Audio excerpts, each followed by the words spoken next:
ధ్యానించుకున్నాం. సామెతలు 11వ అధ్యాయం మనం ఎంతవరకు ధ్యానించుకున్నాం? 4 వచనాల వరకే ధ్యానించుకున్నాం అన్నమాట. దాంట్లో ఏం చూసాం మనం? న్యాయంగా ఉండాలి. ఎప్పుడైనా సరే దొంగ త్రాసు, అన్యాయం అనేది దేవుడికి ఇష్టం లేదు అని తెలియపరుస్తూ ఉన్నాడు అనమాట. అంటే మనం ఎక్కడున్నా సరే ఎలా ఉండాలి? న్యాయంగా మాత్రమే ఉండాలి. మనం అర్థమైంది? న్యాయంగా కూడా ఉండటం కాదు, న్యాయంగా మాత్రమే ఉండాలి ఎక్కడున్నా సరే. అవునా? అప్పుడు న్యాయంగా మాత్రమే ఉన్నప్పుడు మనం ఎవరిని కనపరుస్తున్నట్టు? క్రీస్తుని కనపరుస్తున్నట్టు అన్నమాట. సత్యం అనే వెలుగుని ప్రకాశింపజేస్తున్నట్టు. మన చుట్టుపక్కల ఎలాగైనా ఉండొచ్చు, మనం మాత్రం న్యాయంగా ఉండాలి. న్యాయంగా ఉంటే ఏమొచ్చింది బ్రదర్? న్యాయంగా ఉంటే అసలు ఈ రోజుల్లో మోసం చేస్తున్నారుగా, అందరూ తొక్కేస్తున్నారుగా అని అనుకుంటే మనకేం కావాలి?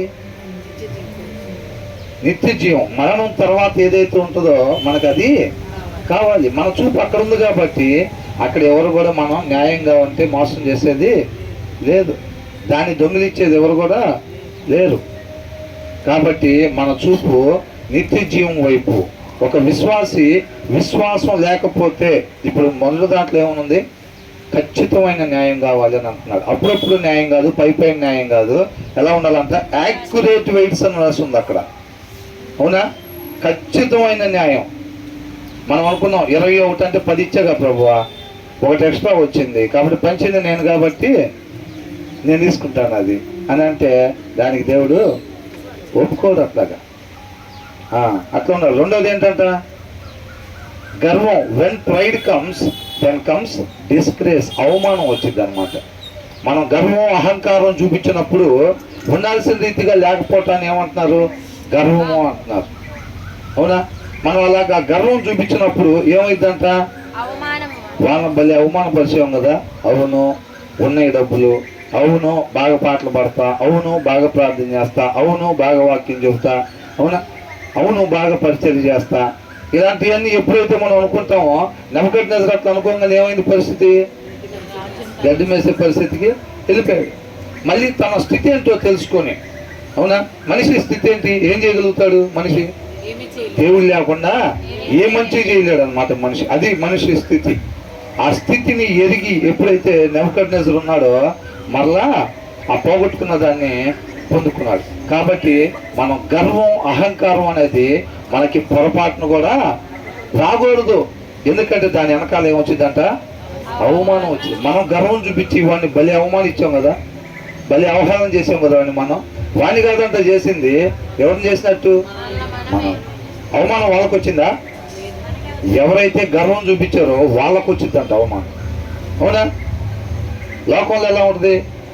ఇది అహంకారం, గర్వం, డబ్బు ఉంది, హోదా ఉందని అనుకుంటే అవతల వాళ్ళని అవమానిస్తూ ఉంటారు, లేని వాళ్ళు. అంతే కదా. కాకపోతే ఆత్మీయంగా ఎలా ఉంటుందంట? రేపు దేవుడు పరిగణలోకి ఎలా తీసుకుంటాడంట? ఎవరైతే గర్వాన్ని చూపిస్తారో వాళ్ళకి అవమానించబడతారు రేపు రోజున. అవునా కదా. తర్వాత ఏమంటున్నాడు? అది మరి దేనివల్ల వచ్చేది? జ్ఞానం. బట్ విత్ హ్యూమిలిటీ, వినయముగా. అంటే తనను తాను తగ్గించుకొని క్రీస్తు వలె సర్వోన్నతుడై ఉండి కూడా తన తోటి వారి పాదాలు కడిగే స్థాయికి తగ్గించుకున్నాడు అనమాట. అది మనకు మాదిరి కనపరిచారు. మనం దానికి ఏమనుకున్నాం? ఆచారాన్ని పట్టుకోకుండా ఈ దినాల్లో అనేక మంది పాస్టర్ గారు వాళ్ళు కూడా ఇంకో పాస్టర్ గారు వాళ్ళని పిలిచి వాళ్ళ కాళ్ళు కడుగుతూ ఉన్నారు. అది ఆచారం. అర్థమైందండి? క్రీస్తు కనపరిచింది అది కాదు మనకి. ఆ తగ్గింపు స్వభావం. నేనేమై ఉన్నానో మీకు తెలుసు, నేను చేస్తున్న పని చూడండి, నన్ను ఎంతగా నేను తగ్గించుకుంటున్నానో మీరు చూడండి అని అంటున్నాడు. మనం కూడా పొరుగు వారి దృష్టిలో అంటే అంతగా తగ్గించుకోవాలంటే మనం ఆయన కాళ్ళు కడగాలని ఆశపడలేదులే, కానీ ఇతరుల కాళ్ళు కడగాలి మనం అని అంటే, మన ఇతరుల కాళ్ళు కడగాలంటే ఒక పాస్టర్ గారు కడగకూడదు, విశ్వాసి కాళ్ళు కడగచ్చు అనమాట అని కాదండి. మన తోటి వారిని మనకన్నా యోగ్యులుగా ఎంచుకోమని బైబిల్ చెప్తా ఉంది. అవునా? యోగ్యులుగా ఎంచుకోవాలన్నమాట. నువ్వే విషయంలో ఎక్కువరా నాకన్నా అంటారు.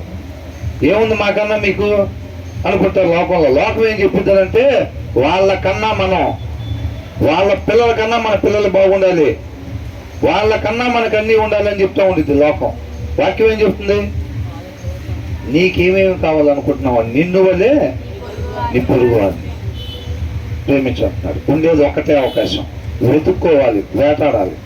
మంచి చేయటం కోసం ఆయన కృపను కోరుకొని నలుగురికి సహాయం చేసి క్రీస్తు వలె జీవించి ఆయన నామాన్ని గొప్పగా మహింపరిచేదానికి మనం ఆశపడితే దేవుడు ఖచ్చితంగా తృప్తిపరిచే దేవుడు అన్నమాట. కాబట్టి but with humility comes wisdom అని అంటున్నాడు. మనల్ని మనం ఎప్పుడైతే పూర్తిగా తగ్గించుకుంటామో అప్పుడు మనకి జ్ఞానం వచ్చిందంట. ఏమొచ్చింది? జ్ఞానం వచ్చింది. ఆ జ్ఞానం దేవుని చిత్తానుసారంగా నడిపించింది మనం. అర్థమవుతుందా? నేను 4 మాటలన్నా నోరు మూసుకొని ఉన్నావు చూసేవా నువ్వు అని అనుకుంటా. అది భార్య భర్తలు కావచ్చు, లేకపోతే స్నేహితులు కావచ్చు, లేకపోతే ఎవరైనా కావచ్చు. నేను మాట్లాడినట్టు నువ్వు మాట్లాడలేవు. నేను 3-4 మాటలు రఫాడిచ్చేస్తా, నువ్వు నాలాగా మాట్లాడలేవు, నోరు మూసుకొని ఉంటుంది. వివేచన కలిగి ఉన్న వాళ్ళు మౌనంగా ఉంటారని వాక్యంలో రాయబడింది. అర్థమవుతుందండి? మాటకు మాట మాట్లాడటం కాదు. మాటకు మాట మాట్లాడితే ఏమైంది? బంధాలు విడిపోతాయి. అది స్నేహమైనా సంసారమైనా ఏదైనా సరే మాటకు మాట నీకన్నా నేనేమి తక్కువ కాదు అనే వైఖరిలో ముందుకు పోతే మనం దేవుని చిత్తాన్ని నెరవేర్చలేం. ఏ బంధమైనా దేవుని నామానికి మహిమకరంగా మాత్రమే ఉండాలి. కాబట్టి మనల్ని మనం పూర్తిగా తగ్గించుకునేవారుగా ఉండాలన్నమాట. ఇప్పుడు దానివల్ల మనకి జ్ఞానం వచ్చింది. తర్వాత ఏం చూసాం? The integrity of the afraid guides them. ఏంటి? మనకి ఏదైతే నిజాయితీగా ఉంటాం చూసారండి, యథార్థవంతుల యొక్క నిజాయితీ అనమాట వాళ్ళని సత్య మార్గంలో నడిపించింది. ఒక గైడ్ లాగా పనిచేసింది అనమాట. అటు వెళ్ళకూడదు, ఇటు వెళ్ళాలి, ఈ మార్గంలో ఇలా వెళ్ళాలి అనేది మనకి తెలియపరుస్తూ ఉంటుంది. ఏంటిది ఆ నిజాయితీ అనేది? But the unfaithful are destroyed by their duplicity. Unfaithful అని అంటే విశ్వాసం లేని వాళ్ళు. అర్థమవుతుందండి? ఎవరంట? వాళ్ళు క్రైస్తవులు అయి ఉండొచ్చు గాక, సత్యస్వరూపి సహవాసులు అయి ఉండొచ్చు గాక, బాప్తిసం తీసుకొని 30 ఏళ్ళు అయి ఉండొచ్చు గాక, వాళ్ళ జీవితంలో విశ్వాసం ద్వారా వాళ్ళు ముందుకెళ్ళకపోతుంటే వాళ్ళు డూప్లికేట్ మనుషులు అని చెప్పి రాయబడింది. ఏమనుంది ఇక్కడ? But the unfaithful are destroyed by their duplicity అని ఉంది. అర్థమవుతుందండి? మనం ఏం చేస్తాం? మన నిరీక్షణ ఏంటి?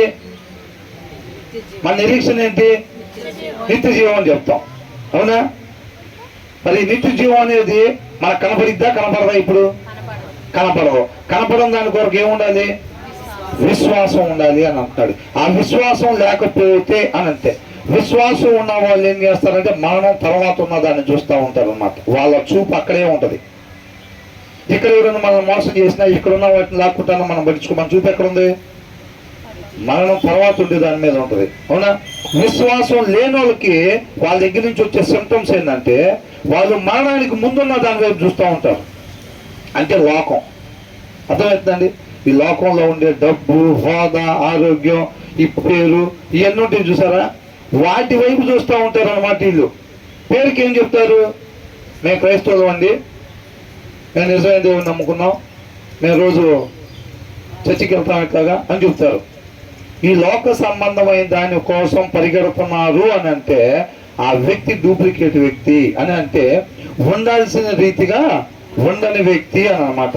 ఉండాల్సిన రీతిగా అంటే ఈ భూమి మీద ప్రతి ఒక్కళ్ళు కూడా పాపం చేసి మరణానికి గురై ఉన్నాం. ఆ మరణాన్ని జయించాలంటే మరణం తర్వాత ఉన్న దాని వైపే మన చూపు ఉండాలి. ఆ చూపు అక్కడ లేకపోవడం వల్ల మనమంతా మరణానికి గురై ఉన్నాం అన్నమాట. కాబట్టి ప్రతి మనిషి ఉండాల్సిన రీతి ఏంటి అంటే మరణం తర్వాత వైపు ఉన్న దాని వైపు మాత్రమే చూడాలి. పైన వాటిని మాత్రమే వెతుకుడి అని ఉంది. అవునా? అప్పుడప్పుడు పైన వాటిని కూడా చూసుకుంటా ఉన్నాను ఉందా? అక్కడ కూడా సీట్ కన్ఫర్మ్ చేసుకున్నా ఉందా? ఎటుండాలంటే చూపు అక్కడ మాత్రమే ఉండాలి. మన చూపు ఎక్కడ ఉంటే మన కన్నుతో దేన్ని చూస్తున్నామో మన హృదయం దాన్ని కోరుకునిద్ది అనమాట. అక్కడ ఆస్తి సంపాదించుకోవాలనుకుంటుంది. మన కన్ను ఎప్పుడైతే దాని వైపే ఉంటుందో మరణం తర్వాత ఉండే దాని వైపు, మరణం తర్వాత దాన్ని ఎప్పుడు చూస్తామంటే విశ్వాసం ఉంటేనే చూస్తాం. అర్థమవుతుందండి? ఇవన్నీ కూడా కొంతకాలం ఉండిపోయే అని ఎవరైతే నిత్యం ఎరిగి ఉంటారో వాళ్ళు మరణం తర్వాత వైపు దాన్ని విశ్వాసంతో చూస్తారు. అది లోక సంబంధంగా ఏం చేస్తారు? దూరపరచబడతారు అనమాట. అవునా? అరే వెజోడా, పిచ్చోడా, ఏం చేస్తున్నావురా, నీకు ఏమైనా అర్థం అవుతుందా అనే మాటలు వీళ్ళకి ఎక్కువగా తారసపడతా ఉంటాయి. అవునా కదా? కాబట్టి విశ్వాసం లేని వ్యక్తి అది క్రైస్తవుడైనా ఎన్ని సంవత్సరాలు అవుతున్నా బాప్తిసం తీసుకొని చూపు మరణం తర్వాత దాని మీద మాత్రమే లేకపోతే వాళ్ళు డూప్లికేట్ వ్యక్తులు. బయటికి కనపడే వైట్ షర్ట్ వేసుకొచ్చినా, వైట్ శారీ కట్టుకొచ్చినా, లేకపోతే శుక్రవారం వచ్చి బుధవారం వచ్చి ఆదివారం వచ్చినా, విశ్వాసం ద్వారా మాత్రమే మన జీవితంలో మనం ముందుకి వెళ్ళకపోతుంటే మాత్రం మనం ఎలాంటి వ్యక్తులు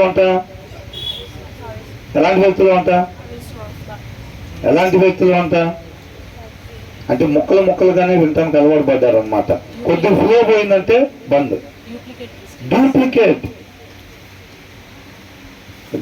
ఇక్కడ ఇంతమంది ఉన్నారండి, కనీసం ఒక 2-3 చెప్పాలి కదా. విశ్వాసం లేకుండా మనం జీవిస్తుంటే మనం ఎలాంటి వ్యక్తులు అంట? డూప్లికేట్ అన్నమాట. డూప్లికేట్ అంటే పైన మనం కనపడుతున్నాం చూసావా, మనం కాదు, లోపల ఇంకొకరు ఉన్నారు.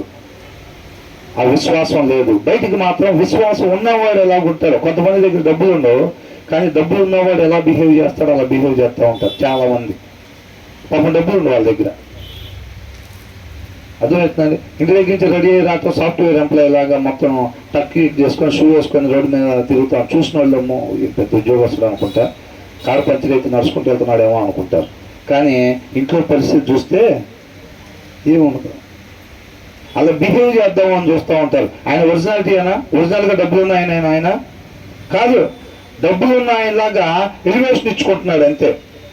అంటే బయట నుంచి జనాలు చూసే వాళ్ళకి ఎలాగా, డబ్బులున్న వ్యక్తిలాగా. ఈ విశ్వాసులు ఎవరైతే విశ్వాసం లేకుండా ఉంటున్నారు చూసారా, డూప్లికేట్ వ్యక్తులు కూడా వీళ్ళు ఏం చేస్తారంటే భక్తి కలిగిన వాళ్ళలాగా, విశ్వాసం ఉన్న వాళ్ళలాగా, మా చూపు మరణం తర్వాత మాత్రమే ఉంటుందండి, దాని మీద మాత్రమే ఉండితేనే బయటికి ఎలివేషన్ ఇచ్చుకుంటారు అనమాట. అర్థమవుతుందండి. వాళ్ళు ఏమవుతారంట అక్కడ చూడండి, బట్ ద అన్ఫెయిత్ఫుల్ ఆర్ ఏంటంట, అన్ఫెయిత్ఫుల్ ఆర్ డిస్ట్రాయిడ్. ఏమవుతారంట వాళ్ళు? నశించిపోతారు. ఏమవుతారంట? అలా డూప్లికేట్ ఉంటారు చూసారా, విశ్వాసం లేకుండా విశ్వాసం ఉన్నట్టుగా ఉంటారు చూసారా, వాళ్ళంతా నశించిపోతారు. బాగానే మేనేజ్ చేసామే, ఎక్కడ మన నెగ్లిజెన్స్ చూపించలేదే. ప్రతి ఒక్కరి దగ్గర విశ్వాసలాగానే షోయింగ్ ఇచ్చామే, 40 ఏళ్ళు కవరింగ్ చేసామే బాగానే. ఇవాళ ఏంటి అడుపమ్మంటున్నారు? ముందే రాసి ఉంది కదా, ఏమని? మరణానికి ముందు ఈ లోకంలో ఉండే డబ్బు, హోదా, బంగారం, పిల్లల భవిష్యత్తు అని అనుకుంటా ఇటువైపు చూసుకుంటా జనాల ముందు మరణం తర్వాత ఉన్న దాని వైపే మేము చూస్తున్నామని షోయింగ్ ఇచ్చుకుంటారు చూసారండి, వాళ్ళు నశించిపోతారు అంట. అర్థమవుతుందండి. వాళ్ళని ఎవరు నశింపజేస్తున్నారు? వాళ్ళ నాశనం వాళ్ళే తెచ్చుకుంటున్నారు. పైనున్న వాటిని మాత్రమే వెతకండి అని చెప్పి క్లియర్గా రాస్తుంటే హల్లెలూయా స్తోత్రం ప్రైజ్ లార్డ్ ఆమేన్ అని చెప్పి పొద్దుగోకులకు బయటికి పోయి ఏం చేస్తున్నారు? మళ్ళీ డబ్బు కూడబెడతాం, అవునా? బంగారం 4 పైసలు సంపాదించడం, బంగారం కొనుక్కోవటం, పిల్లలకి కనీసం ఇంతైనా దాయాలి అంతైనా దాయాలి అని అనుకోవటం, అవునా? అబ్రహాం మన దావీదు వచ్చినప్పుడల్లా అందరికీ పంచి పెడతా ఉంటే పిల్లలకి మరి ఎంత దాచుంటాడు? ఇంకా అవకాశం లేక పంచలేదేమో, లేకపోతే మొత్తం ఇచ్చిండేవాడు, అవునా? దేవుడు ప్రేరేపణ బట్టి ఇవ్వాలి. ఎప్పుడైనా సరే మనం ఆయనతో సహవాసం కలిగి ఉండేటప్పుడు దేవుడు ప్రేరేపిస్తాడు. ఒక అవసరత నీ ముందుకి తీసుకొస్తాడు దేవుడు. పలానా దగ్గర ఇలాగ అవసరత ఉంది అనేది మన ముందుకు తీసుకొస్తాడు. అప్పుడు దేవుడు ప్రేరేపిస్తాడు మనకి ప్రతి చోట. ఆ ప్రేరేపించినప్పుడు మనం చెయ్యాలన్నమాట. దాన్ని ఆత్మ నడిపింపుకు మనం విధేయత చూపించడం అని అన్నారు. తర్వాత ఏమంటున్నారు ఇక్కడ? Wealth is worthless in the day of wrath. Wealth, సంపద, ఈ లోకంలో ఉండేది, ఈ లోకంలో పేరు, ఈ లోకంలో జనాలు మెచ్చుకునేది. మనం ఏమనుకున్నాం? బంగారం మీద ఎందుకని మన అందరం ఇష్టం పెంచుకున్నాం అని అంటే పుట్టగానే వచ్చింది అది లేదు. కొంత అవగాహన రాగానే ఈ బంగారం అనే దానికి ఈ లోకంలో విలువనిస్తున్నారు జనాలు. కాబట్టి మనం దాని మీద ఏం పెంచుకున్నాం? ఇష్టం పెంచుకున్నాం అన్నమాట, అవునా? విలువైన వస్త్రాలకి ఈ లోకంలో ఏమిస్తారు? విలువనిస్తున్నారు. కాబట్టి దాని మీద మనం ఏం చేసాం? ఇష్టం పెంచుకున్నాం. కొంతకాలం ఉండిపోయే వాటి మీద అన్నమాట. శాశ్వతమైన దాన్ని తీసుకొచ్చింది మనకి. ఏంటది? శాశ్వతమైన దాన్ని. But righteousness delivers from death అని అన్నది. నీతి అంటే ఉండాల్సిన రీతిగా మనం ఉంటే ఏదైతే మనం మరణాన్ని తెచ్చుకున్నామో ఆ మరణాన్ని తీసేసి నిత్య జీవాన్ని మనకి ఇచ్చిద్దంట. డబ్బు ఇచ్చిద్దా? మనకి ఇప్పుడు ఏమవసరం? ఈ భూమి మీద ఉన్న సమస్త మానవాళికి ఏం కావాలి? జీవం కావాలి. మరణానికి గురై ఉన్నాం అందరం. డబ్బు కాదు కావాల్సింది, డబ్బు కాదు కావాల్సింది, పేరు కాదు, హోదా కాదు. మంచి ఆరోగ్యవంతులు చనిపోతే మళ్ళీ పునరుద్ధానంలో తెలుగు లభిస్తారని ఉందా? లేదు. అవునా? ఇవేవి కూడా ఈ లోకంలో కనపడేది, ఈ లోకంలో పేరు మోసింది ఏది కూడా మనకి జీవాన్ని ఇవ్వలేదు. మరి ఏమి ఇచ్చిందంట? నీతి మాత్రమే ఇచ్చింది. కింద రాస్తుంది కదా, but righteousness delivers from death అని అంటున్నాడు. అవునా? 4వ వచనం ఏమనుంది? ఉగ్రత దినమందు ఆస్తి అక్కరకు రాదు. మనమందరం కూడా పాపం చేసి మరణానికి గురయ్యాం. అవునా? ఆ మరణాన్ని నుంచి మనం రక్షించేది ఏంటంట? నీతి. ఏం చెప్పాలి అందరూ? నీతి అంటే ఏంటి? నీతిమంతుడు వాక్యాన్ని మాత్రమే అనుసరించేవాడు అని. అవునా? వాక్యాన్ని మాత్రమే ఎవరైతే అనుసరిస్తా ఉంటారో వాళ్ళు మరణం నుంచి రక్షింపబడతారంట. మనకు అదే కదా కావాల్సింది. మనం అందరం కూడా పాపం చేసి మరణాన్ని తెచ్చుకున్నాం. ఆ మరణం నుంచి ఎలా బయటపడాలో మనకి తెలియట్లేదు. ఆ మరణం నుంచి మనల్ని బయటేసి నిత్యము తండ్రితో పాటు యుగాలు ఉండేటట్టు చేసేది కేవలం ఆ నీతి మాత్రమే, వాక్యం మాత్రమే. అంతే తప్ప ఇక్కడ ఏమన్నా వెల్త్ ఈస్ వర్త్లెస్ అని అన్నారు. అంటే సంపద. ఈ భూమిలో ఏదైతే, ఈ లోకంలో, ఈ ప్రస్తుత లోకంలో ఏదైతే జనాలు విలువైంది అని అనుకుంటున్నారో అవన్నీ కూడా విలువ లేనివి అని చెప్తా ఉంది సత్యం. అర్థమవుతుందండి? అవన్నీ కూడా విలువ లేనిది. ప్రసంగిలో రాస్తున్నారు కదా. అవునా? ఏమంటున్నారు? వాటి వైపు పరిగెత్తబాకండి, అవన్నీ ఎండమావులే, అక్కడికి పోతే నీళ్లు ఉండవు. నేను మొత్తం పరిగెత్తు చూశాను అంటున్నాడు. నువ్వేదైతే అంత దూరంలో చూసి ఎండమావులు నీళ్ళు అనుకుంటున్నావు, నేను అక్కడ దాకా వెళ్ళి చూసి చెప్తున్నా. అల్లా తప్ప జ్ఞానంతో కాదు, సర్వోన్నతుడైన దేవుడిచ్చిన జ్ఞానంతో నేను పరిశోధన చేసి చెప్తున్నా. మీరు పరిగెత్తబాకండి అతను ముందే చెప్తున్నాడు. మనం అక్కడ దాకా పోయి మన వయసు అంతా వేస్ట్ చేసుకొని, అయ్యో ఇక్కడ ఎండమావులోని నీళ్ళు లేవు, దేవుడు కృపను బట్టి ఇచ్చిన ఆయుష్ మొత్తం 70 ఏళ్ళు దీనికే ఉపయోగించా, ఇప్పుడు దాన్ని ఎత్తుక్కోవాలంటే వయసు లేదు అని చెప్పి మనం ఏడ్చేదానికన్నా ముందే చెప్తా ఉన్నాడు అనమాట. ఆ జ్ఞానం కలిగి ఉంటే, ఆ వాక్యం వెనకాలన్న భావం మనం తీసుకుంటే దాని వెనకాల పరిగెత్తకుండా ఉంటాం. అటు బలాన్ని దేవుడు మనకి దయచేయాలని చెప్పి ఆశపడతా ఉండాలి, కోరుకుంటా ఉండాలి. మనకు ఆ బలహీనత ఎప్పుడు కూడా రాకూడదు. పొరపాటును కూడా లోక సంబంధంగా పరిగెత్తేవాళ్ళుగా మనం ఏ దినాన్ని కూడా ఉండకూడదు. అపవాది పెడతాడు. ఇటు కారు మార్చి సైకిల్ మార్చి బండి కొంటారు, బండి మార్చి కారు కొంటారు మన ఇంటి పక్కన వాళ్ళు. ఇటు పక్కనేమో ఫ్లోర్ల మీద ఫ్లోర్లు వేస్తూ ఉంటారు. మనలో ఏమాత్రం వాక్యం తక్కువగానే ఏమైంది? నాకన్నా వెనకాల సైకిల్ కొన్నాడు, అప్పటికైనా సైకిల్ కొని వాడుతున్నా. సైకిల్ మార్చి ఏమన్నాడు? బండి కొన్నాడు. ఇవాళ బండి మార్చి కారు కొన్నాడు. నేను మాత్రం దీనికే పెడలు పోతే పెడలు వేయించుకోవటం, లైట్లు పోతే అప్పుడు లైట్ ఉండేది కదా సైకిల్కి, లైట్లు వేయించుకోవటం నాకు ఇదే సరిపోతుంది అని ఎప్పుడు అనిపించింది? నాకు ముందు రేకుల షెడ్ వేసుకున్నా, ఈయన ఇంటి పక్కన ఆయన పాకా వేసాడు, నా కళ్ళ ముందు తీసి రేకులు వేసాడు, నా కళ్ళ ముందు తీసే తర్వాత డాబా కట్టాడు. అవునా? మరి ఇట్లాంటివన్నీ అనిపిస్తూ ఉంటాయి. మన హృదయంలో ఎప్పుడైతే సమృద్ధిగా వాక్యం ఉండిద్దో వాళ్ళకు కూడా సత్యం ప్రకాశింపజేయాలి, వాళ్ళకు కూడా సత్యాన్ని తెలియపరచాలి అనే ఒక భారం ఉండిద్ది అన్నమాట. అర్థమవుతుందండి? కీర్తనకారుడు అంటున్నాడు, ఎవరైతే వాక్యాన్ని అనుసరించకపోవటం చూస్తుంటేనంట ఈయనకి ఇంకా కసి పెరుగుతుందంట, ఇంకా కసి పెరుగుతుంది. దేవుడి కోసం నిలబడాలి, దేవుని చిత్తం కొరకు నిలబడాలి, ఆయన ప్రణాళిక కొరకు నిలబడాలి, ఆయన నామాన్ని గొప్పగా మహింపరచాలి అని చెప్పి ఆ కసి ఉన్నదన్నమాట. అవునా? ఏమంటున్నాడు ఇక్కడ? Wealth is worthless. ఈ భూమిలో విలువైన అనుకునే ఏది కూడా విలువలేని ఆ ఉగ్రత దినమందు అవేవి కూడా అక్కడకు రావు. ఎంతమందికి వినపడింది ఈ మాట? కొన్నామా బంగారం? దాద్దామా? పది చేతులు పిల్లల కోసం, మనవాళ్ళ కోసం కుదిరితే, ఇంకా వయసు ఇస్తే ముని మనవుడి కోసం కూడా. ఈ పిల్లలకు దయమని చెప్పాడా, లేకపోతే ఆయనగా తెలుసుకొని చెప్పమని చెప్పాడా? ఆయనగా తెలుసుకుంటే వాళ్ళు కూడా దాచుకోరు. బయలుదేరుతారు. బెదరోళ్ళ ఇంట్లో బ్లాంకెట్లు రెడీగా ఉన్నాయి పంచటానికి ఫుట్పాత్ మీద, నేను చూశాను. అవునా? వాళ్ళు కూడా ఇతరుల కొరకట్ట మన చేతులు కష్టపడాలి. ఆనందం వేరు, ఆ ఇచ్చినప్పుడు ఆ సంతోషం వేరు.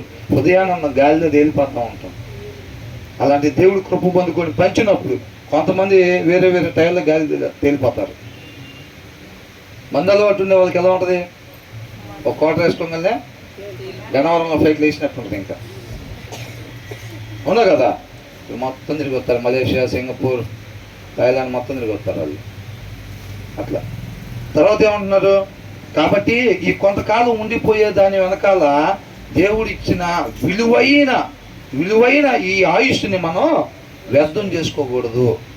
శాశ్వతమైన దాని కొరకు జ్ఞానం కలిగిన విశ్వాసులుగా మనం ఈ సమయాన్ని ఉపయోగించాలి. శాశ్వతంగా ఉండే దాని కొరకు, అనేక మందికి ఆ సత్యాన్ని ప్రకాశింపజేసే దాని కొరకు ఒక గుడ్ ఎగ్జాంపుల్గా ఇక్కడ ఉన్న ప్రతి ఒక్కరు కూడా, ప్రతి ఒక్క కుటుంబం ప్లస్ ఇండివిజువల్గా ప్రతి ఒక్క వ్యక్తి ఒక గుడ్ ఎగ్జాంపుల్, ఒక మంచి మాదిరికరంగా అంటే 2 రకాలు ఉంటాయి. వాళ్ళు చూడరా 7-8 మందిని పొడిచాడు, నువ్వు ముగ్గురునేగా పొడిచింది అంటే అది కూడా మాదిరే.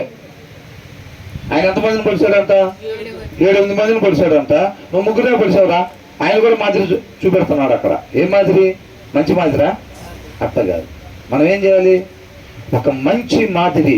ఫస్ట్ ఆఫ్ ఆల్ ఇప్పుడు నేను ఒక ఫ్యామిలీ మెంబర్ నండి, నాకు నేను ఇండివిజువల్గా ఒక గుడ్ ఎగ్జాంపుల్గా నేను అందరికీ ఉండాలి అని అనుకోవాలి. అట్ ద సేమ్ టైం నా ఫ్యామిలీ ఒక గుడ్ ఎగ్జాంపుల్గా అనేక మందికి మాదిరికరంగా చీకట్లో ప్రకాశమానంగా బలిపిల్ల కనబడుతుంది. అవునా? దాని ప్రత్యేకతను కనపరుచుకుంటూ ఉంటుంది చీకట్లో. అవునా కదా? అలాగా మన కుటుంబం సత్యాన్ని అలా ప్రకాశిస్తూ ఉండాలి ఎక్కడికక్కడ. అలాగా మన కుటుంబాలు మొత్తం సత్యంలో నాటబడితేనే అది సాధ్యం. అర్థమైందండి? అలా కాకుండా మన డూప్లిసీ మనం చూపించామనుకోండి, అలాగలాగా బిహేవ్ చేస్తే ఏముండదు, మారిపోయిన బలుపు ఎలా ఉంటుంది? బలుపులాగానే ఉంటుంది. ఏముండదు? కాంతి ఉండదు.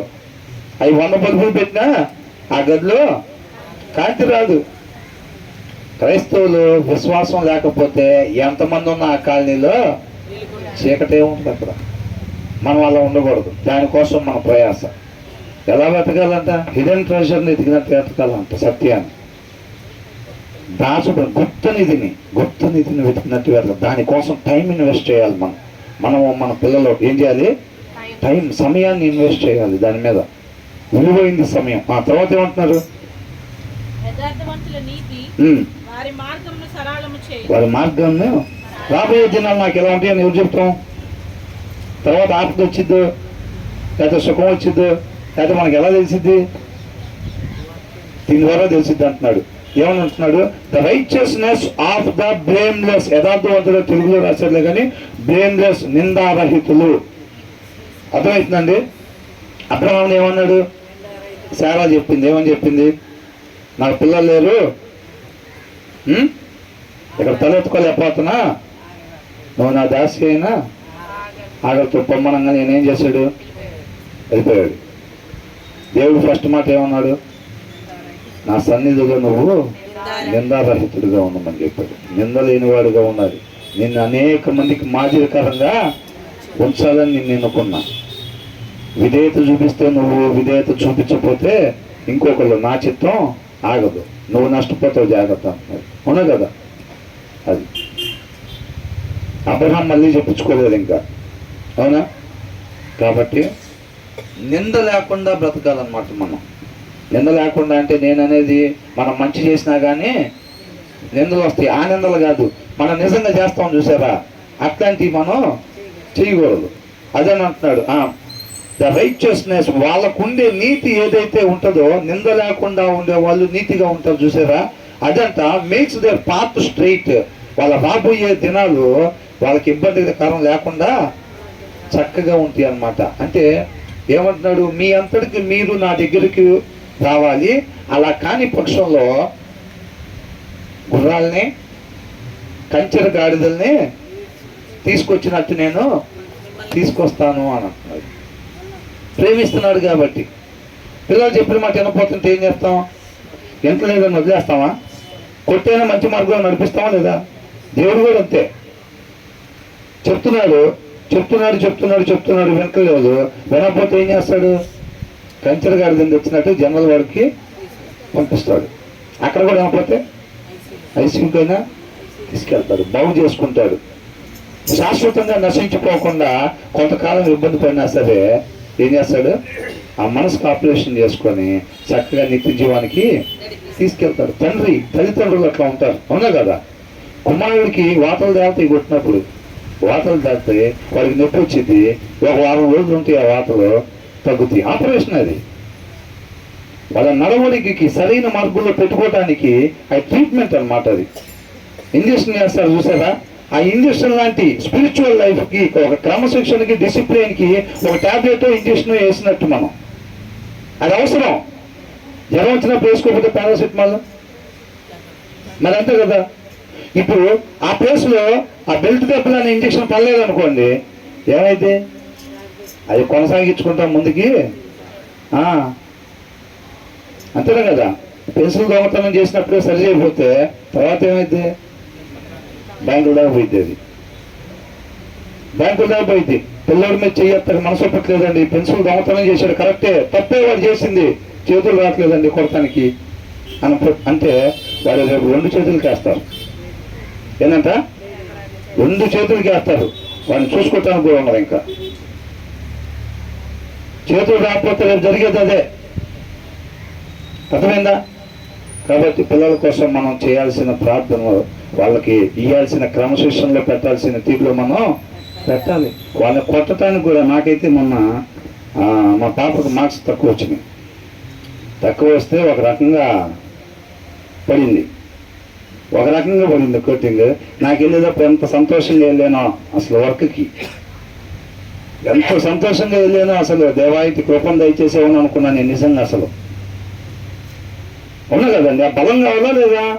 ఆ బలం కావాలి. వీడికి పెండింగ్ ఉంది, వాడికి కూడా చెప్పేవాడికి, నీ పెండింగ్ బ్యాంకులో ఉన్నట్టే, ఆ టైం బట్టి నీకు విత్డ్రా చేస్తారని చెప్పా. దేవుడు మరలా ఆ సమయాన్ని కూడా ఇవ్వాలి, ఆ బలాన్ని కూడా ఇవ్వాలని కోరుకుంటా ఉన్నా తగిన సమయంలో, అంతేనా కదా. కాబట్టి మనం చక్కగా క్రమశిక్షణలో ఉంచాలి పిల్లల్ని. నింద లేకుండా వాళ్ళ నిజాయితీకి ఎవరైతే ఉంటారో వాళ్ళకి అవసరం లేదు ఈ అడ్డుకట్లు, హెడల్స్ ఉంటాయి చూసారా? హెడల్స్ అవసరం లేదు వాళ్ళకి. అంటే వాళ్ళకి జనరల్ వార్డులు, ఐసీయూలు అవసరంలా. వాళ్ళ మార్గం అంత చక్కగా ఉంటుందంట. ఎందుకు? వాళ్ళు ఎలాగెళ్తున్నారు? నీతిగా వెళ్తున్నారు. న్యాయాధిపతుల్లో వాళ్ళు ఎందుకు శత్రువుల దగ్గరికి పంపించేవాళ్ళు? ఉండాల్సిన రీతిగా ఉండకపోవటం వల్ల వీళ్ళు అక్కడ పంపించేవాళ్ళు. వీళ్ళు ఉండాల్సిన రీతిగా ఉన్నన్ని రోజులు ఇక హెడల్స్ అవసరమా? పట్ల దేవుడు అదే అంటున్నాడు. ఏమంటున్నాడు? The righteousness of the blameless makes their path straight అని అంటున్నాడు.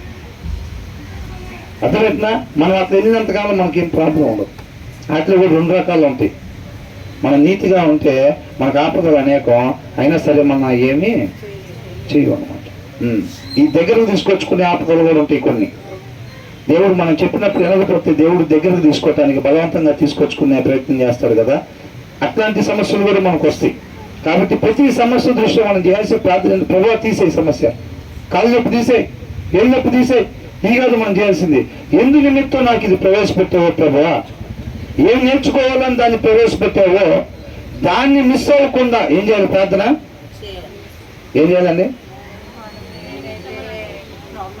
నేను ఏమి తెలుసుకోవాలని చెప్పి, నేను తండ్రితో పాటు యుగముగాలు ఉండాలంటే నేను ఏమి తెలుసుకోవాలని చెప్పి ఈ సమస్యను మా ఇంట్లో తీసుకొచ్చి పెట్టావో దాన్ని మిస్ అవ్వకుండా నేను నేర్చుకునేటానికి సహాయం చేయకపోవా అని చేయాలి. అది నువ్వు నేర్చుకున్న తర్వాత ఇది కనపడలేక, ఇది మబ్బులాగా పోయింది. ఈ సమస్య ఎందుకు వచ్చింది? మనం అది నేర్చుకోవటానికి వచ్చింది. ఇది మనకి మేలుకరం. ఇది అర్థమవుతుందండి? తీసే ప్రభా, తీసే అని అంటే అది నేర్చుకోకుండానే దీన్ని తీసేసాడు అనుకో దేవుడు, ఏమైంది? అది అలాగే ఉంటుంది. అది అలా ఉంటే మనం ఎక్కడికి వెళ్తాం? నిత్య నరకానికి. కాబట్టి తలనొప్పి వస్తే తలనొప్పి తీసేయి, కాలు నొప్పి వస్తే కాలు నొప్పి తీసేయి కాకుండా, ప్రభా ఎందు నిమిత్తం ఏం తెలుసుకోవాలని చెప్పి ఇది వచ్చిందో ప్రభా, దాన్ని మాత్రం మిస్ అవ్వకుండా తెలుసుకొని నీ చిత్తానుసారంగా ఉండేటట్టుగా, అది ఆయనగా అర్థం చేసుకోవటం అంటే అది ఏదైనా కానివ్వండి, తలకాయ బదులు ఉండొచ్చు, పెద్ద హార్ట్ సర్జరీ అని కావచ్చు, ఏదైనా కానీ అర్థమవుతుందండి. తర్వాత ఏమంటున్నాడు, but the wicked are brought down by their own wickedness అని అంటున్నాడు. తెలుగులో చదవండి అది ఒకసారి. భక్తిహీనుడు ఎవరు పడగొడతాడంట? అదే ఒకసారి ఇట్లాగే చచ్చిపోతే అపవాది కూర్చొని ఏడుస్తూ ఉంటే లోపలికి వచ్చి ఆయన, ఏంటండి ఎవరు ఇక్కడ కూర్చున్నావు అంటే, ఏంటి ఇక్కడ కూర్చున్నావు, నా పేరు అపవాదండి అని చెప్పారంట. అపవాద ఏంటి ఇక్కడ కూర్చున్నావు అంటే, లోపల చేయాల్సిన పనులన్నీ చేసి నా మీద చెబుతున్నారండి వాళ్ళు అని చెప్పారంట. ఏనంట, ఎవడు శరీరాన్ని కనిపించినట్టుగా వాడు చేసి ఏం చేస్తాం బ్రదర్, వాడు లాక్కెళ్ళిపోతున్నాడు వైన్ షాప్కి. ఎక్కడికి లాక్కెళ్తున్నాడంట? వాడు వైన్ షాప్కి లాక్కెళ్ళిపోతున్నాడంట, వాళ్ళ ఇంటికి లాక్కెళ్ళిపోతున్నాడంట, వాడే పలికిస్తున్నాడంట మాటలు. తోసేయి. అవునా? ఎవరిని మోసం చేశాం? రేపు అక్కడ నుంచొని తీయండి బుక్ అంటే ఏమనుకో, ఎవరో చెప్పేది ఏముంది, మొత్తం వాడే. అంతేనా? చెప్పేస్తావునా? ఓకే వెళ్ళిపోయిట్టు అంటారా? అది మనల్ని మనం మోసం చేసుకోవటమే కేవలం. అది అర్థమైందా? ఏమంటాడు, భక్తిహీనుడు తన భక్తిహీనత చేతనే పడిపోవను. అంతే. ఆ భక్తి లేకపోవటం వల్లనే but the wicked are brought down by their own wickedness అన్నమాట. అర్థమవుతుందండి? భక్తిహీనత. వాక్యం చదవకపోతే దాని ప్రకారంగా మనం నడుచుకోవాలి. ఇది దేవుని మాట. ఇప్పుడు ఏదైతే చెప్తున్నాడో, టైం ఉంది, ఒక 10 నిమిషాల్లో ఒక అధ్యాయం చదువుకొని వెళ్దాం ఆఫీస్కి అని అనుకుంటే, ఆ అధ్యాయం చదివేటప్పుడు దాంట్లో ఎన్ని వచనాలు ఉన్నాయో అన్ని మాటలు దేవుడు నాతో మాట్లాడబోతున్నాడు. ప్రతి మాటకు నేను పూర్తిగా లోబడాలి. లోబడేదానికి ముందు ఒక పని చేయాలి. ఏంటంటే మనల్ని మనం పూర్తిగా ఉపేక్షించుకోవాలి. దేవుడు నాకు కొన్ని ఇస్తాడు, అవి నేను ఈ బ్యాగ్లో పెట్టుకోవాలి అని అనుకునేటప్పుడు ముందు ఆ బ్యాగ్ ఖాళీగా ఉండేటట్టు చూసుకోవాలి. అర్థమైందండి? ఆల్రెడీ మనం ఇష్టపడే వస్తువులు కొన్ని లోపల దోచేసుకొని దేవుడు చెప్పే మాటలు అంటే దాంట్లో మనం ఉపేక్షించుకోవాలి. పూర్తిగా మనల్ని మనం పూర్తిగా ఉపేక్షించుకోవాలి. ఈ విషయం మీద నా అభిప్రాయం, దేవుడి అభిప్రాయం రెండిట్లో తీసుకుందాం అలా కాదు. అవునా? అబద్ధాలు ఆడకూడదు. ఈరోజు ఎవరు ఆడకుండా ఉంటున్నాడు కాబట్టి మన అభిప్రాయం తీసుకుందాం అక్కడ. అలా కాదండి. 10 వచనాలు ఉంటే 10 వచనాలు దేవుడి మాట. నేను ఎదుగుతున్న జీవాన్ని నాకు అందించడానికి మార్గం ఆ 10 మాటలు. అవే నాకు ఆహారం అయి ఉన్నాయి. నన్ను నడిపించేది అవే. నేను ఉండాల్సిన రీతిగా నన్ను ఉంచేది అవే అని తెలుసుకున్నప్పుడు ఏం చేస్తామంటే చక్కగా బ్యాగ్ ఖాళీ చేసుకొని ఉపేక్షించుకొని మనకనే వ్యక్తిగత అభిప్రాయాలు అసలు ఏమీ లేకుండా పూర్తిగా ఆయన ఏది చెప్తున్నారో దాని ప్రకారంగా చేసేటట్టుగా మెంటల్గా మనం ప్రిపేర్ కావాలి. అదే విత్తనాలు వేసేటప్పుడు దున్నబడి నేలలాగా అంటారు చూస్తారా, అలాగా మన వాక్యం చదివేటప్పుడు ప్రిపేర్ అవ్వాలన్నమాట. ఆయన ఏదన్నా చెప్పని, అబ్రహాం అనగానే ఎలా అన్నాడు? చిత్తం ప్రభు అని అన్నాడు. ఆ ప్లేస్ ఏం చెప్పాడు? నీ కుమారుణ్ణి అన్నాడు. అవునా? ఈయన అభిప్రాయం ఉంది అక్కడ. నువ్వు కుమారుణ్ణైనా భార్యనన్నా నన్నన్నా చేయటం తప్ప వేరేది లేదు. అలా ఆల్రెడీ నన్ను జీరో చేసుకున్నా, నన్ను ఆల్రెడీ అలాగా ఉపేక్షించుకున్నా. నేను నాదంటూ ఏం లేదు, ఇంకా నేను జీరో. ఏదైనా ఉందంటే నువ్వు చెప్పింది చేయటమే, ఇంకా నువ్వు చెప్పింది చేయటమే. ఇక నాదనేది ఏం లేదు. నేను నీళ్ళలో మునిగినప్పుడే సమాధి చేశాను, మొత్తం నన్ను సమాధి చేసుకున్నానంతే. కొత్తగా జన్మించే వాక్యంలో నుంచి నాకు ఆహారం లేదు ప్రభువా. అందుకని యేసుక్రీస్తు వారు ఏమన్నారు? తండ్రి చిత్తాన్ని నెరవేర్చటమే నాకు ఆహారం అయి ఉందని అంటున్నాడు. మనకు కూడా అదే ఆహారం అన్నమాట. మనిషి రొట్టె వలన మాత్రమే కాదు అని అంటున్నాడు. దేవుడి నోట నుంచి వచ్చే ప్రతి మాట వలన అది దానికోసం ఆశపడాలి. నిత్యము జీవింపజేసే ఆహారం కోసం. అవునా? మనం కనీసం ఒక బిర్యానీ కోసం ఆశపడుతున్నామా? బిర్యానీ ఎంతవరకు సంతోషపెట్టింది? నిత్య జీవం, శాశ్వతంగా. అవునా? కాబట్టి ఆ 10 వచనాలు చదివితే 10 వచనాలు చేసేటట్టుగా ఉండాలి అంతే. ప్రభు ఈ 2 అయితే చేయలేను ప్రభువా అనేవారు ఉండకూడదు. ఒక్కటే ఇస్కరియోతు ఉంచుకున్నాడు, ఆ ఒక్కటే నాశనం చేసింది. మనం ఏదైతే లోపల దాచుకుంటామో ఆ ఒక్కటే మన సమాధి చేసిద్ది అంతే. అదేనా అనుకుంది మనం కూడా, అవునా? అది ప్రభు ఒక్కటే ప్రభు, నేను సీరియల్ చూస్తున్నప్పుడు ఏమి చేయను కానీ నీకు తెలియదు ఏముంది, అది ఒక్కటి చాలు, అదొక్కటి చాలు. అబద్ధాలు ఒక్కటి ఆడతా ప్రభు, డబ్బు ఒక్కటి దాచుకుంటా ప్రభు, అంత డబ్బు మీద ఏందో పిచ్చిపోవటం లేదంటే అదే నేను ఈడ్చుకెళ్ళేది. ఏం చేసిద్దంట? ఈడ్చుకొని వెళ్ళి గుంట్లో పడేసిద్ది చక్కగా. కాబట్టి మనల్ని మనం పూర్తిగా ఉపేక్షించుకున్నప్పుడే ఆయన మాటకు పూర్తిగా లోబడగలుగుతాము. ప్రభా నీ మాటకి, నీ నడుపుకి నేను పూర్తిగా లోబడేటట్టుగా అని అంటే, ఇక్కడ ఆల్రెడీ ఏమన్నా ఉందనుకోండి సంచిలో, అక్కడ లోబడలేవు పూర్తిగా, ఆ సామాన్యాన్ని పెట్టలేవు దాంట్లో. ఇక్కడ జీరో కావాలి. ఫస్ట్ మనం పూర్తిగా ఉపేక్షించుకునే కృపను దయచే ప్రభా, శక్తిని దయచే ప్రభా. నాదంటూ అసలు ఏమీ లేకుండా, నా అభిప్రాయం అనేది ఏమీ లేకుండా ఉండే సహాయాన్ని దయచే ప్రభా అని చెప్పి ప్రార్థన చేసుకొని తర్వాత ఆయన మాట కోసం ఎదురు చూస్తూ ఉన్నది. అప్పుడు ఆయన ఏది చెప్పినా అబ్రహాం లాగా ఏది చెప్తే అది. మోషేకి ఏమన్నాడు? ఈ కొండ మీదే అన్నాడు, ఇంక నువ్వు ఒకవేళ ఆ రోజు తీసుకోకపోతే తర్వాత రోజైనా కొండ మీద కూర్చొని ఉంటాడు అంతే మోషే. అంతే తప్ప వెళ్ళిపోయి ఇలా కణాల్లో 10 అడుగులు వేద్దామని అనుకోడు. ఆయన తీసుకోలేదు, మనం ఏం చేస్తాం? అందుకే నేను కణాల్లోకి వెళ్ళే ప్రభువా అంటాడా? ఆయన ఒక మాట ఈ కొండ మీదే అని అంటే అది ఇంకొక 5 సంవత్సరాలు అయినా ఆయన కొండ మీదే ఉంటాడు అంతే. అలా ఉంటే ఎలా ఉంటుంది జీవితం అసలు మంది, అవునా? సూర్యుడికి చెప్పాడు నువ్వు ఇటు వచ్చి వెళ్ళు అన్నాడు, అవునా? ఇక అదే పనిలో ఉన్నాడు ఎప్పటి నుంచి? అప్పటి నుంచి ఇప్పుడు దాకా. భూమి కూడా అంతా ఎదురు చూస్తూ ఉందంట.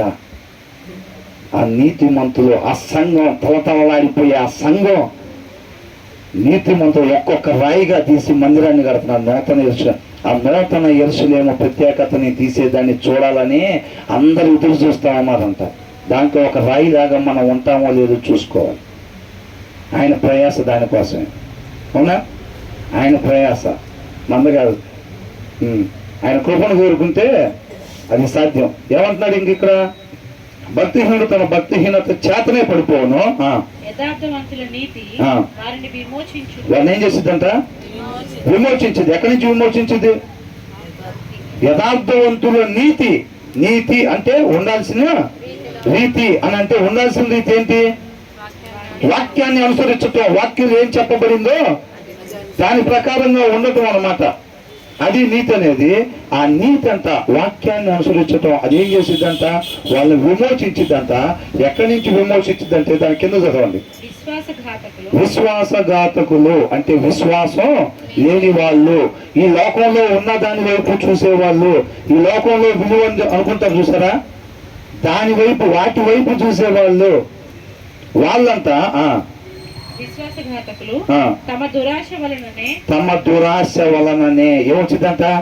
ఈ విశ్వాసం లేని వాళ్ళకి ఈ మరణం తర్వాత ఉన్న దాన్ని మాత్రమే చూడకుండా చూపిటి కూడా పెడతారు చూసారా, వాళ్ళకి ఏమొచ్చిందంట? దురాశ వచ్చిందంట. అర్థమైందండి? దురాశ. బహుశా అపవాది కూడా అలాగే వచ్చింది. అపవాది కూడా దురాశ పుట్టింది. చూడాల్సిన వైపు చూడలేదేమో బహుశా. ఆయన కూడా దురాశ వచ్చింది. దురాశ. మీరు నా నీతిని, నా రాజ్యాన్ని వెతకండి అని అంటున్నాడు. మరణం తర్వాత ఉన్న దాన్ని వెతకండి, వాటితో పాటు మీకు ఏం కావాలో అవి నేను ఇస్తానని అంటున్నాడు. వీళ్ళు ఏం చేస్తారంటే ఆయన పని వీళ్ళు చేయనిపోతారు. అక్కడ కాదు, ఇక్కడ నేను ఇస్తాను, మీరు దాని వైపు చూడండి అంటే మనం ఏం చెప్తాం? దాన్ని వదిలిపెట్టి ఈ లోకంలో ఉన్న దాని వైపు చూస్తాం. అలా చూసినప్పుడు ఏమైందంటే వాళ్ళు ఎవరంట? విశ్వాసఘాతకులు, విశ్వాసం లేని వాళ్ళు. ఈ లోకంలో కనిపించే దాని వైపు మనం చూడటానికి విశ్వాసం అవసరం లేదు. కనిపించని దానికోసం చూడటానికే విశ్వాసం కావాలన్నమాట, అవునా? వీళ్ళు విశ్వాసఘాతకులు అని అంటే వీళ్ళు పైన వాటిని చూడని వాళ్ళు. ఈ కనిపించే లోకంలో ఏదైతే పేరు కలిగినవి ఉంటాయి కదా, వాటి వైపు వీళ్ళు చూసేవాళ్ళు అని వాళ్ళకి ఏమైందంట? దురాశ వచ్చింది అనమాట. మనం దురాశ చేత మరులు కొల్పబడి ఏడవబడతామంట పాపం చేసేటప్పుడు. అర్థమవుతుందండి? కాబట్టి ఎప్పుడైతే విశ్వాసం ఉండదో ఆటోమేటిక్ ఏమొచ్చింది? దురాశ వచ్చింది అనమాట. ఆ దురాశ వలననే పట్టబడుదురు అంతే. అర్థమవుతుందండి? నీతిమంతులు ఏమవుతారు? యథార్థవంతుల నీతి వారిని విమోచించింది. ఆ దురాశ లేకుండా, పట్టబడకుండా అది విమోచించింది. నీతి ఉండాల్సిన రీతి, పైన వాటిని మాత్రమే వెతకండి అని చెప్పి వాక్యంలో రాసింది. మన చూపు అబ్రహాం లాగా పునాదులు కలిగిన ఆ పట్టణం వైపు మాత్రమే ఉంటే మనకి దురాశ అనేది మనలోకి రాదు, మనం పట్టబడమంతే. అవునా? ఇప్పుడు 2వ వచనంలో ఏమనుంది? When pride comes then comes discourage అన్నాడు. మనకు అవమానం రాకుండా ఉండాలంటే మనకేం రాకుండా ఉండాలి? గర్వం రాకుండా ఉండాలి, అంతే సింపుల్. రేపు దినాన మనం అవమానించబడకుండా ఉండాలంటే గర్వం లేకుండా ఉండాలి, అంతేనా? అది అన్నమాట దేవునితో సహవాసం అంటే. ఇది చేస్తే మీకు ఇది వచ్చింది, ఇలా ఉండు, ఇలా ఉండు, ఇలా ఉండు, ఇలా చేయబాక. నువ్వు మరణం నుంచి నిత్య జీవంలోకి ఆయన మార్గం చూపిస్తున్నాడు. అవునా? ఆయన మాటే మార్గం అన్నమాట నిత్య జీవానికి. తర్వాత ఏమంటున్నాడు? ఈ విశ్వాసఘాతకులు ఎవరు పడేసారంట? వాళ్ళ దురాశ వల్లనే. పైన వాటిని మాత్రమే ఎతకంటే అతను దూరపోవటం వల్ల వాళ్ళే పట్టబడ్డారు. పైన వచనంలో కూడా ఏముంది? భక్తిహీనుడు తన భక్తిహీనత చేతనే దేవుని నరకాన్ని బోధన రాసి పెడితే మేమేం చేస్తాం? ఏంటంట? అదే ఎందుకు ఆదివారం వైన్ షాప్కి ఎందుకు రా, చర్చికి రావు, నీకు చర్చికి బొమ్మని రాసి పెట్టాడు ఆయన. నాకు ఎక్కడ రాసి పెట్టాడంట? నాకు వైన్ షాప్ కాడ రాసి పెట్టారా? ఏం చేస్తారా? నాకు కూడా ఉంది, చర్చికి రావాలని బ్రహ్మాండంగా 2 చేతులు ఎత్తి పాటలు పాడాలని నాకు కూడా ఉందిరా అంటాడు. గుర్తు మాటే. దేవుడు ఒక్కడే అని నమ్మటం మంచిదే. అలా నువ్వు నమ్మేది ఏముంది? దెయ్యాలు కూడా నమ్మి వణుకుతున్నాయి అంట. అస్సలు హార్ట్ బట్టి మనది కాదు, వణుకుపోతున్నాయి అంట. ఆ వణుకు మనలో కనపడుతుందా? చదువుదా సాయంత్రం 2 రోజులుగా అయింది చదవక. ఏంటంట? 2 రోజులుగా వాక్యం చదవక అయింది అనుకుంటాం. అవునా? తర్వాత ఏమంటున్నాడు? భక్తిహీనుడు నిర్మూలమగును. Hopes placed in mortals. వాళ్ళ ఆశ ఉంటుంది చూసారా? అవునా? ఇప్పుడు నయమాన్ ఏం తెచ్చుకున్నాడు? అవునా? ఏదో సెటిల్ అయిపోవచ్చు లైఫ్లో అది ఇది అని చెప్పి వెళ్ళి వాళ్ళ గురువు గారు చెప్పకుండానే పోయి అయ్యి ఇమ్మని చెప్పాడు అని అన్నాడు. ఏమొచ్చింది? అయ్యే తెచ్చుకున్నాడా? వాటి వల్ల ఏం అనుభవించచ్చు అనుకున్నాడు? అదే అనుభవించాడా? లేదు. క్రూరులు, మార్టల్స్ ఏంటంట? ఉండాల్సిన రీతిగా లేని వాళ్ళు ఏమంటున్నాడు? Hopes placed in. వాళ్ళలో ఉండే ఆశ ఉంటుంది చూసారా? అబ్బా ఇది దాచుకుంటే సెటిల్ అయిపోవచ్చు. ఆకాను కూడా అంతేగా, ఇది దాచుకుంటే తర్వాత ఇవి డ్రైవర్లోకి వాళ్ళు వెళ్తారు, నేను పెద్ద రథం వేసుకొని నేను జరగచ్చు అని అనుకున్నాడు. అంతేనా? బిలాం కూడా అంతే అనుకున్నాడు. వీళ్ళందరూ వాళ్ళ ఆశ ఏమైపోద్ది అంటే మార్టల్స్ డై విత్ దెమ్. ఏమంట? వాళ్ళు చనిపోయినప్పుడు మనం పోయినసారి కూడా అనుకున్నాం. వాళ్ళ ఆశలంతా, వాళ్ళ ఆశలు అవి కోరికలు ఏమవుతాయి? వాళ్ళతో పాటు పెట్టిలో పెట్టి సమాధి అయిపోతాయి అంతే. కానీ నీతిమంతుడి పని ఆగదు. అవునా? నీతిమంతుడి పని ఆగదు. అది చెప్తాడు, ఏమంటాడు? వాక్యం లేనాడు, అరే నీకెందుకు నేనున్నాను చూసుకుంటా అంటాడు. నీకెందుకు? నేనున్నానుగా నేను చూసుకుంటాను అంటాడు. ఈయన వెళ్ళిపోతాడు, ఎంత పోతే అది కూడా వెళ్ళిపోయింది అంతే. ఏమంటున్నాడు ఇక్కడ? All the promise of their power comes to nothing అంట. దేనికి పనికొచ్చాయి కదా అవి? అర్థమవుతుందండి? వాళ్ళు ఇచ్చే మాటలు వాగ్దానాలు అయ్యి దేనికి పనికిరావు అన్నమాట అయ్యి. తర్వాత ఏమంటున్నాడు? బాధ నుంచి తప్పించబడిన the righteous person is rescued from trouble అని అంటున్నాడు. నీతిమంతుడు తప్పించబడతాడు అని అంటున్నాడు. అవునా? దేవుడు ఏమంటున్నాడు? నీతిమంతుని ముట్టుకుంటే నా కనుగుడ్డుని ముట్టుకున్నట్టే అని అంటున్నాడు. ఆయనకి ఆయన తోడుగా ఉంటాడు అనమాట. అర్థమవుతుందా? మనకి ఆయన తోడు కావాలి అని అనుకుంటే మనం ఎలాగుండాలి? బుధవారం రావాలా, శుక్రవారం కూడా వస్తే, కొన్ని ఆదివారం కూడా వస్తే, నీతిమంతుడు రాకుండా, వాక్యాన్ని అనుసరించకుండా 1 గంట ప్రార్థన చేస్తే కరెక్ట్గా ఆలోచించి చెప్పండి. వాక్యంలో చెప్పబడిన దాని ప్రకారం ఉండకుండా 1 గంట ప్రార్థన చేస్తాం అనుకోండి, పొద్దున 3ంటికి తీసి ప్రార్థన చేస్తాం. 4 రోజులు ప్రార్థనకి వెళ్ళినా కానీ నీతిమంతులు లాగా లేకపోతే ఆయన మనకు తోడుగా ఉండడు. అది ఓల్డ్ టెస్టిమెంట్ బ్రదర్. దేవా నువ్వు మాతో పాటు వస్తేనే మేము ముందుకెళ్తామంటే మీరు నేను చెప్పినట్టుగా నడవలేదు. నేను మీతో పాటు వస్తే మిమ్మల్ని దారిలోనే సంహరిస్తాను. సత్యం నేను, సత్యంగా ఉండేవాడితో ఉంటాను. మీరు నా సొత్తు అయ్యుండొచ్చు కాక, మీరు సత్యంగా లేకపోతే నా తీర్పులో తేడా ఉండదు. నా తీర్పులో తేడా ఉండదు. నా చేతులతో తయారు చేసుకున్నా రేపు మీకు తీర్పు నెగిటివ్గా అంటే నరకంలోకి వేయాల్సి వస్తే బాధపడతానేమో, కానీ ఖచ్చితమైన తీర్పు ఉంటుంది. అంతే, ఖచ్చితంగా ఉండేది. ఆయన అన్యాయస్తుడా? చాలాసార్లు జనం అంటున్నారు. ఏమంటారు వాళ్ళు? నువ్వు అన్యాయస్తుడు అంటారు. వీళ్ళు తప్పుడు పనులన్నీ చేసుకుంటా, తప్పుడు మాటలు మాట్లాడుకుంటా, ఉండాల్సిన రీతిలో వీళ్ళు ఉండకుండా ఏమంటారు? నువ్వు అన్యాయస్తుడివి, మమ్మల్ని సెలెక్ట్ చేసుకున్నావుగా, సెలెక్ట్ చేసుకొని మాకు ఇవన్నీ తీసుకొచ్చావు, అవి తీసుకొచ్చావు, అవి వచ్చింది మీకు నా వల్ల కాదు అంటున్నాడు. దేవుడు పాపం వివరణ ఇచ్చుకునేవాడు చక్కగా. అవునా? ఏం చేస్తాం, మనం జ్ఞానం అంత ఉంటుంది. 139వ కీర్తనలో ఉంది కదా, ఆయన జ్ఞానం అన్నంతం మన జ్ఞానం. కాబట్టి ఇంతే ఉండాలి ఆయన దగ్గర మాటలు. అవునా? అబ్రహాం అంటే ప్రభు అనేవాడు, మనమైతే డిమార్ట్ లిస్టే. ప్రభు వచ్చావా? ఎప్పటి నుంచో చూస్తున్నా మొత్తం ఇది, అబ్బాయికి ఉద్యోగం, అమ్మాయి పెళ్ళి, నాకు ఆరోగ్యం, మా చుట్టాలకు అది. అవునా కదా? అట్లా మాట్లాడుతూ ఉంటాం మనం. ఇదేంటంటే నీతిగా ఉంటేనంట ఈజ్ రెస్క్యూడ్ ఫ్రమ్ ట్రబుల్ అంట, ఆపద నుంచి ఆయన కాపాడతాడు. అక్కడ ఇంకోటి ఉంది చూడండి, and it falls on the wicked instead అని ఉంది. అంటే వాళ్ళకి రావాల్సిన ఆపదను చూస్తారండి, వాళ్ళు నీతిగా ఉండటం వల్ల దాన్ని తప్పించుకుంటారు, రక్షింపబడతారు. ఆ ఆపద అంట ఎవరైతే నీతిగా లేకుండా ఉంటారు చూసారా, అది వచ్చి వారి మీద పడిద్ది అంట. ఎవరి మీద పడిద్ది? నీతిగా లేకుండా ఉంటారు చూసారా భక్తిహీనులు, అది వచ్చి వాళ్ళ మీద పడిద్ది అనమాట. ఎందుకు ఆవిడ మీద పడింది? నీతిగా లేడు కాబట్టి. అర్థమవుతుందండి? నీతిగా లేరు కాబట్టి వాళ్ళ మీద పడిద్ది అనమాట. మన మీద అట్లాంటి పడకుండా ఉండాలంటే మనం ఎలా ఉండాలి? నీతి కలిగి ఉండాలి. తర్వాత ఏమంటున్నాడు?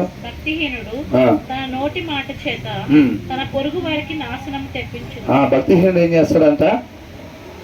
నోటి మాట చేత విశ్వాసాన్ని చంపేసేస్తాడంతే. జీవపు మాటలు ఉండవు. నేను మళ్ళా నిత్యము జీవిస్తా తండ్రితో పాటు అనే ఒక ఆశ ఉంటుంది చూసారా, దాన్ని చంపేసేస్తాడు. అర్థమవుతుందండి? ఆయన మాటల ద్వారా ఎవరు చూసారా అంటాడు. ఏం లేదా మాటల ద్వారా, రే ఎందుకురా ఇవన్నీ, రేపు మన యుగాలు ఉండాలి, ఎవరు చూసారా? మా నాన్న కూడా పాస్టర్. అర్థమైందా?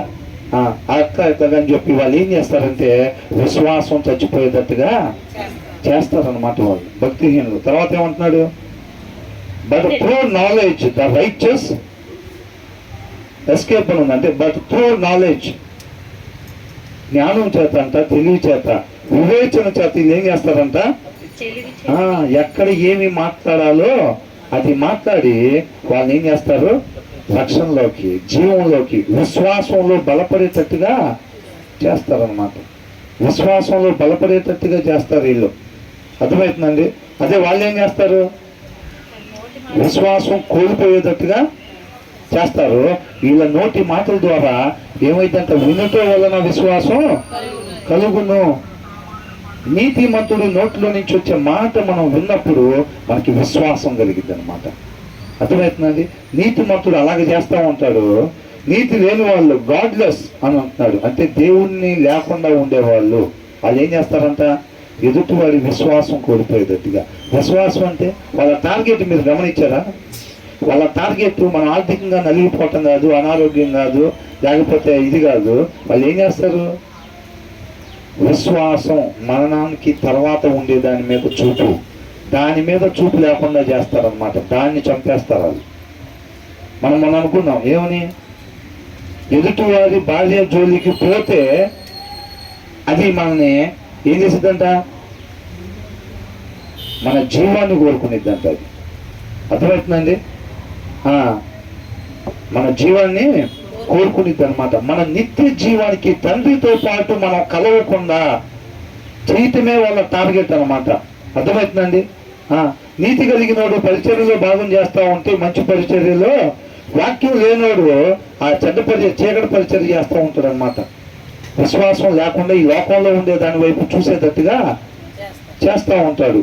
ఈ 10వ వచనం ఒకటి ధ్యానించుకుని ఆపుదామండి. నీతిమంతులు వర్ధిల్లుట పట్టణమునకు సంతోషకరం అన్నమాట. నీతిమంతులు వాక్యాన్ని అనుసరించే వాళ్ళు వర్ధిల్లటం ద్వారా, అభివృద్ధి చెందటం ద్వారా, అనేకులుగా అవ్వటం ద్వారా, అర్థమవుతుందండి. ఆ పట్టణానికి ఏంటంట సంతోషకరం అన్నమాట. అర్థమవుతుందండి. లేకపోతే ఏమైతే ఉత్సాహధ్వని పుట్టిద్ది అనమాట. భక్తిహీనులు నశించిపోతే. అవునా?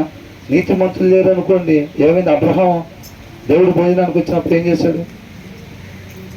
నా స్నేహితుడైన అబ్రహాంకి నేను ఏ పని మీద వచ్చినా ఆ పని నేను చెప్పకుండా ఉంటానా అని అనిపించింది. ఆ రిలేషన్ చూసారా?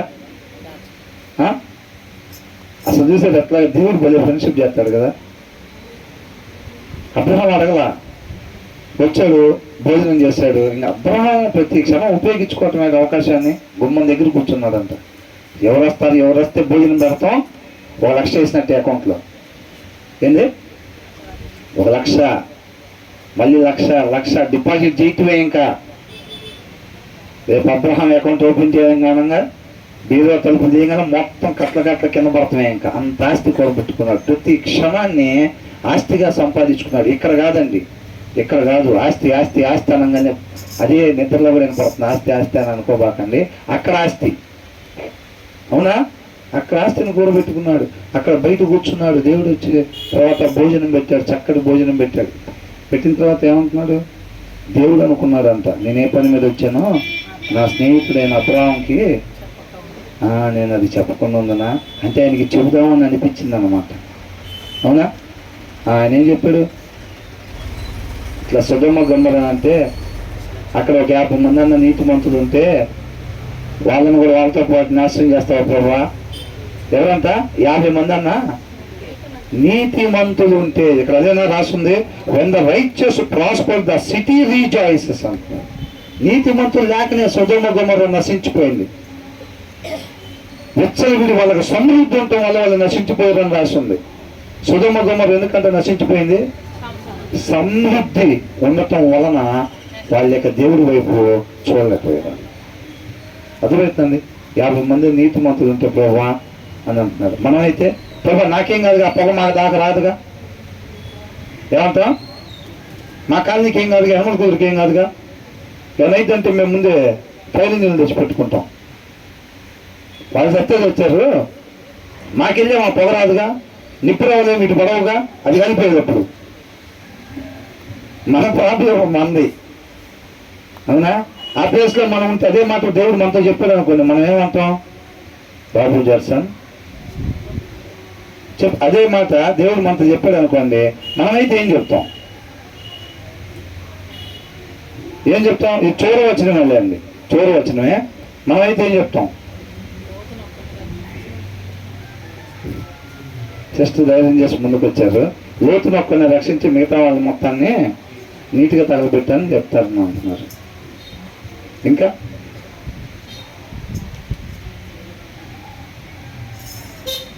నీతిమంతులు, అర్హత కలిగిన వాళ్ళు ఏ ఒక్కళ్ళు కూడా నశించిపోకూడదనే భావం అబ్రహాంలో ఉంది. ఆయన భావం అంతా కూడా ఎవరి మీద? నీతిమంతులు. ప్రభు అక్కడ ఎవరైనా నీతిమంతులు ఉన్నారేమో వాళ్ళని కూడా ఇట్లా చేస్తావా అని అడుగుతున్నాడు. దేవుడు అట్లా చేశాడా? ఆ నీతిమంతులు ఏం చేశాడు? ఎంతమంది నీతిమంతులు ఉన్నారు వాళ్ళని తీసుకొచ్చి బయట పెట్టాడు. అవునా కదా? లోతు భార్య కూడా బహుశా అప్పటిదాకా అలాగే ఉండి ఉంటుంది. లోతు నీతిమంతుడుగా ఉన్నాడని బైబిల్లో కూడా రాస్తుంది. బయటకు వచ్చిన తర్వాత వాళ్ళ భార్య బహుశా అప్పటిదాకా బాగానే ఉందేమో. ఇక అక్కడి నుంచి రక్షణ విమోచించి బయటకు తీసుకొచ్చాడంటే దేవుడు నీతిమంతులనే కదా తెచ్చేది. అవునా కదా? మిగతా వాళ్ళు అదే ఊర్లో ఉంటారు. ఆమెను తెచ్చాడు బయటకంటే ఏంది అర్థం? అప్పటిదాకా అలాగే ఉందామా. తర్వాత ఏం చేసింది? ఇక వెళ్ళిపోయిన సురక్షితమైన ప్రదేశానికి వెళ్ళిపోయిన అనగానే ఆమె అక్కడి దాకా వెళ్ళి వెనక్కి తిరిగి చూసింది. ఆజ్ఞ అతిక్రమణ. అవునా? వచ్చిన వాళ్ళు ఎవరు? దేవుడు పంపించిన వాళ్ళు. దేవుడు పంపించారు. పలానా పిఏ వచ్చారు, ఎమ్మెల్యే గారి దగ్గర నుంచి పిఏ వస్తే ఎమ్మెల్యే వచ్చినట్టే. అవునా? ఆయన ఒక మాట చెప్పారు, సారీ చెప్పారు, తీసేయమన్నారు అని చెప్తే ఇమ్మీడియట్గా దాన్ని తీసేస్తారు, ఎమ్మెల్యే చెప్పినట్టే. మరి అట్లాంటిది వెనక్కు చూడకుండా వెళ్ళిపోమంటే ఏం చేసిందామా? అంతే. చూస్తే ఏమైందండి? చూస్తే కూడా తప్పేనా? పండు తింటే కూడా తప్పేనా? ఆజ్ఞ అతిక్రమణ, అది ఎంత పాపం అంటే, ఆయన సర్వోన్నతుడు, సృష్టికర్త, మనం కేవలం సృష్టి. ఆయన మాటే మన జీవిత విధానం కావాలంతే. ఆయన వద్దంటే అది మనకు కూడా వద్దు అంతే. కాబట్టి అనేక మందిని మన ముందు మాదిరిగా పెట్టాడు ఆయన. కాబట్టి ఆయనగా తెలుసుకోవటం, ఊరకనే జపం చేసినట్టు ఏసయ్యా ఏసయ్యా ఏసయ్యా ఏసయ్యా అంటే ఆయనతో నడిచినట్టు కాదు. ఆయనతో నడవటం అంటే ఇది. పైన ఏదైతే చెబుతున్నాడో అలా ఉంటే కింద ఉన్నది మనకు రాకుండా ఉండిద్ది. అంటే ఆపద కింద రాస్తున్నాడు కదా, పైన ఏం చేస్తున్నాడు? నీతిమంతుడి గురించి రాస్తున్నాడు, కింద భక్తిహీనుడి గురించి రాస్తున్నాడు. కాబట్టి అలాంటివి మనకు రాకుండా ఉండాలని, అది దేవునితో పాటు నడవటం. తండ్రి చెప్పినట్టుగా కుమారులుగా కుమార్తెలుగా మనం చక్కగా వింటా ఉంటే మనకి ఏ ఆపద రాదు. ఆయన వద్దన్న దారిలో పోయామనుకోండి, ఏమైంది? మార్గం తెలిసినోడు ఆయన, మరణం నుంచి నిత్య జీవానికి వెళ్ళినోడు ఆయన, మార్గం తెలిసినోడు ఆయన. ఆయన చెప్పిన దగ్గర కాలు పెట్టుకుంటూ వెళ్తే మనకి ప్రాబ్లం ఏమీ లేదు. ఆయన వద్దన్న దగ్గర కాలు పెడితే ఏమైంది? మొత్తం లోకం వైపు చూసి పేదలు మునిగిపోయేటట్టుగా మనం కూడా మునిగిపోతాం అంతే. వాక్యంలో వద్దు అన్నది చేసినప్పుడు ఇక మనం నిత్య జీవం వైపు మనం నడవలేం. అంతేనా? మొదలు చేసిన తప్పు కూడా అదే, మరలా అలాంటి తప్పు నీకు ఎప్పుడు కూడా మనం చేయకూడదు. కాబట్టి మనం సామెతలో ఇప్పుడు ఇంతటితో ఆపుదాము, మిగతాది కంటిన్యూషను ఈసారి చేద్దాం. కాబట్టి ఈ విన్న వాక్యం చక్కగా మంచి నేలను పడిన విత్తనాలలాగా మన జీవితాల్లో ఫలించి సత్యంతో ప్రకాశమానంగా మనం వెలగాలి, అనేక మందికి ఆ వెలుగుని ప్రకాశింపజేయాలని చెప్పి కోరుకుంటాము. దేవుడికి మహిమ కలుగును గాక.